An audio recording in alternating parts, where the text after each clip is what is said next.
Mesdames et messieurs, bonjour. Je m'appelle Bernard Dugas et j'habite à Genève.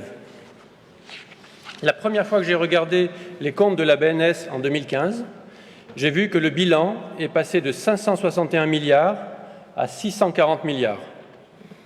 La BNS a donc gagné pour 79 milliards d'actifs en 2015. Puis, je regarde le résultat.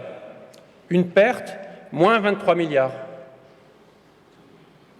Comment est-ce possible d'avoir une perte quand on gagne autant d'actifs? Je me suis interrogé. Une entreprise fait du résultat, fait du bénéfice, quand elle possède plus à la fin qu'au début. J'ai un capital, j'achète, je vends, j'amasse des richesses, des actifs. C'est ma fonction d'entreprise. Mon résultat, c'est la résultante des gains et des pertes, c'est ce qui reste, l'augmentation des actifs, l'augmentation de la fortune. Comptablement, le bénéfice net est souvent un peu supérieur à l'augmentation du bilan, parce que certaines dépenses ne sont pas reconnues comme des charges nécessaires par les services des impôts. Cela, c'est pour toutes les entreprises normales. Mais une banque est-elle une entreprise normale? La procédure comptable d'une entreprise normale, c'est une vieille recette. On prend le résultat d'exploitation, on ajoute les gains sur les ventes ou la réévaluation des actifs. Pour la BNS, ce sont principalement des pertes sur les titres cette année. Et voilà, c'est prêt. Moins 23 milliards. Mais alors, où est passé le reste?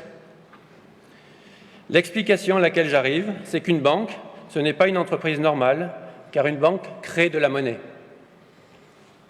Quand une banque achète des actifs, des titres Apple par exemple, pour 1 million, en pratique, elle ne paye pas son achat.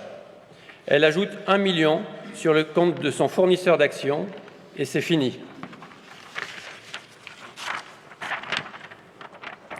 Voilà, si la caméra, je ne sais pas si la caméra peut le voir distinctement.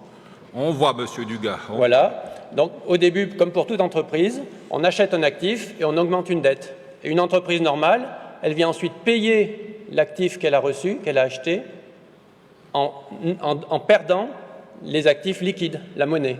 Et donc, une société normale revient à l'état initial. Mais une banque, elle garde l'augmentation de l'actif parce qu'elle ne paye jamais. Elle augmente ses dettes, puis elle ne donne aucun actif en échange des actifs qu'elle reçoit. Elle gagne de nouveaux actifs, ce qui constitue un produit en capital, mais tout cela ne passe pas dans le compte de résultat ni dans la réévaluation des actifs antérieurs. C'est invisible dans la recette de cuisine des comptables, parce que la recette est une procédure opérationnelle issue d'une vision limitée pour les entreprises normales, vision qui a oublié les principes de base de la comptabilité. Je résume. J'achète des machines qui valent 1 million. Je les ajoute à mon actif, ma richesse augmente. Mais je ne les paye pas.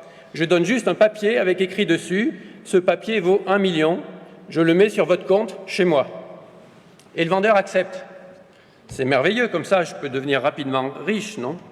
Eh bien, le truc d'une banque, c'est ça. La monnaie d'écriture, la monnaie scripturale, c'est une dette fournisseur qui reste, qui n'est jamais payée. Or, un comptable habitué aux entreprises normales va suivre la procédure normale des entreprises normales en ignorant la faculté cachée des banques, obtenir un revenu, un actif, par la création de dettes dans son passif, ce que l'on appelle de la monnaie d'écriture, la monnaie scripturale. Pourtant, perdu dans sa procédure habituelle, le comptable a oublié la loi. Et la loi est claire. Je vous invite à lire la LIFD, donc la loi sur les impôts fédéraux, par exemple. Troisième partie, imposition des personnes morales, article 58. Le bénéfice net imposable comprend au point A le solde du compte de résultat et au point C les produits qui n'ont pas été comptabilisés dans le compte de résultat, y compris les bénéfices en capital, les bénéfices de réévaluation et de liquidation. La loi dit qu'il faut tenir compte de tous les produits, y compris les gains en actifs obtenus par la création monétaire, afin d'établir le bénéfice net d'une banque, et en particulier de la BNS. Un achat d'actifs par une banque, c'est un gain en actifs, un produit en capital, c'est une prise de possession qui n'est pas payée par la caisse, qui ne sera jamais payée par un échange d'actifs. C'est un revenu en nature, et les revenus en nature font partie du bénéfice.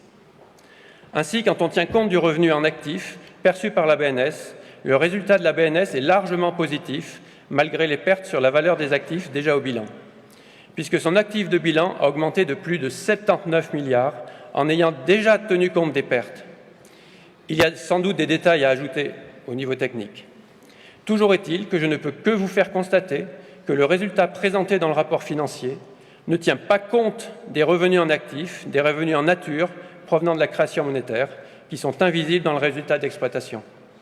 De ce fait, le rapport financier ne présente pas une image fidèle de la situation de la BNS. Je refuse pour cette raison le rapport présenté et je vous invite à prendre toutes les mesures qui s'imposent devant cette omission monumentale. Personne ne pourra plus dire « je ne savais pas ». C'est une omission monumentale, certes, mais quelles sont les conséquences? Les conséquences sont très grandes pour tous les citoyens suisses, car c'est toute la distribution du bénéfice au canton et à la Confédération qui est faussée. Merci de votre attention.